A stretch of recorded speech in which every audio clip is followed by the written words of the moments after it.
সেই দিন ওই নেতা জাহান্নামে তো যাবে, যাওয়ার পরে নেতৃগুলো তখন আফসোস করবে, কর্মীগুলো আফসোস করে বলবে, হায় আল্লাহ, আজকে যদি আমরা এই নেতার আনুগত্য না করতাম, যদি এই নেতৃবৃন্দদের আনুগত্য না করতাম, তাহলে আমাদের কতই না ভালো হতো। আমরা যদি আল্লাহ এবং রাসূলের আনুগত্য করতাম, তাহলে কতই না ভালো হতো। সেই মেসেজটুকু আল্লাহ রাব্বুল আলামিন কোরআনুল কারীমে 33 নম্বর সূরা আহজাবের 66, 67, 68 নম্বর আয়াতে আল্লাহ তাআলা জানিয়ে দিলেন, ইয়াউমা তুকাল্লাবু উজুহুহুম ফিন্নারি ইয়াকুলুনা ইয়া লাইতানা আতা'না আল্লাহ ওয়া আতা'নার রাসূল। জোরে বলি আল্লাহু আকবার। আল্লাহ রাব্বুল আলামিন বলেন, সেই দিন যখন তাদেরকে জাহান্নামের আগুনে তাদের চেহারাকে উলটপালট করা হবে, তখন কর্মীগুলো বলবে, হায় আল্লাহ, ওই জাহান্নামীগুলো তখন বলবে, হায় আল্লাহ, আমরা যদি আল্লাহ এবং রাসূলের আনুগত্য করতাম, তাহলে কতই না ভালো হতো।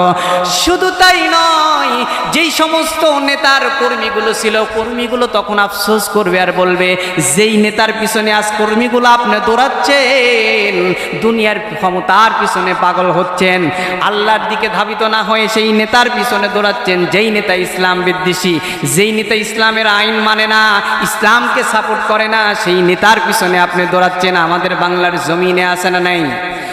যেই নেতার পিছনে দৌড়াচ্ছেন, ওই কর্মীগুলো তখন আফসোস করে বলবে, ওয়াকালু রব্বানা আতা'না সাদাতানা ওয়া কুবারা'ানা ফাআদাল্লুনাস সাবিলা।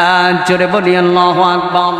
তখন ওই কর্মীগুলো বলবে, হায় আল্লাহ, আমরা আমাদের এই নেতৃত্ব যারা দিয়েছিল, এই নেতার পিছনে আমরা সাপোর্ট করেছিলাম, অথচ তোমার দিনের যারা রাহবার ছিল, দিনের যারা বার্তা দিত, আমরা তাদের অনুসারী ছিলাম না, আমরা এই নেতার পিছনে দৌড়াচ্ছিলাম, এই নেতা আমাদেরকে পথভ্রষ্ট করেছে, এই নেতার গাইডলাইন ফলো করেছিলাম, এজন্য আজকে আমাদের এই হাল দশা হয়েছে।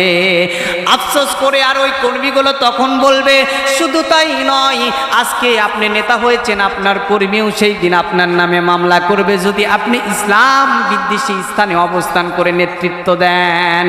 সেই দিন আপনার কর্মী আল্লাহর কাছে মামলা দায়ের করবে, রব্বানা আতিহিম দি'ফাইনি মিনাল আযাবি ওয়ালআনহুম লা'নান কাবীরা।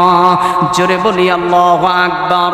আল্লাহ রাব্বুল আলামিন কোরআনুল কারীমে 33 নম্বর সূরা আহজাবের 68 নম্বর আয়াতে আল্লাহ তাআলা জানিয়ে দিলেন, সেই দিন ওই কর্মীগুলো বলবে, আমার এই নেতার কারণে আমি পথভ্রষ্ট হয়েছি, আমার এই নেতার কারণে আমি সঠিক দিনের পথে যাইতে পারি নাই, এদের পিছনে সময় দিয়েছি, ওই নেতৃত্ব যারা দিয়েছে তারা আমাদের পথভ্রষ্ট করেছে, অতএব আপনি আমার ওই নেতাকে আরো দ্বিগুণ শাস্তি দেন এবং তাদের উপর কঠিন লানত বর্ষিত করে দেন।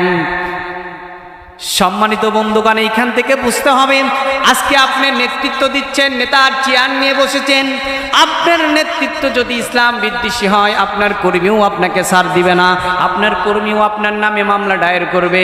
এই জন্য আল্লাহর মেসেজ কখনো ভুল হবে না। মেসেজ দিয়ে জন্যই জানিয়ে দিলেন, ইসলাম বিদ্বেষী যারাই অবস্থান করবে, ইসলামের আইন যারা মানবে না, নেতা নেত্রী কর্মী সকলকেই জাহান্নামে যেতে হবে, ঠিক কিনা?